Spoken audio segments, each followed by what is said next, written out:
A big shakeup for the NFL and the Las Vegas Raiders. John Gruden is out as head coach. He resigned after several years' worth of offensive emails resurfaced. The emails reportedly include Gruden mocking league officials and making comments that are being deemed sexist and homophobic behind their backs. National correspondent Paul Gerke is in New York now, home of the NFL headquarters. Now, Paul, how many emails exactly are we talking about, and what does Gruden's resignation mean for the league? We're talking about a whole lot of emails, Adrian, spanning several years. They were uncovered as a result of a separate investigation by the NFL into the Washington football team. And they sort of peel back the veneer of the NFL's forward-facing side and reveal the good old boys clubs that really make up the backbone of the league. In correspondence with fellow executives and some Tampa area businessmen, Gruden said some misogynistic things about female referees. He also exchanged lewd photos of cheerleaders. He picked on league brass for trying to make the game safer and reduce concussions.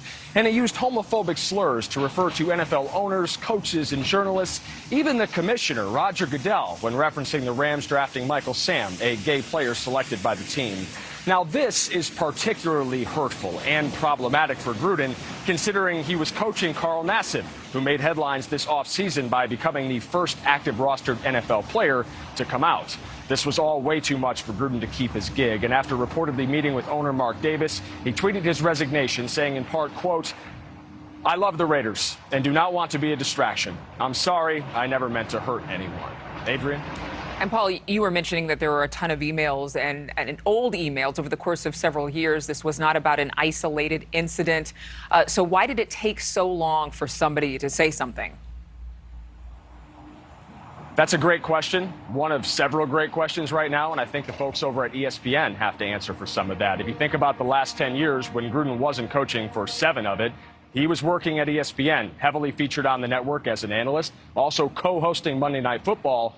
And it's not without a taste of irony that this news broke during Monday Night Football last night.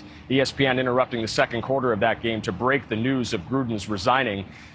He was heavily featured on ESPN, but he was better known as a coach. He won a Super Bowl back in 2002, but he finishes this most recent stint at 22-31 with the Raiders. 0 playoff appearances, 0 winning seasons.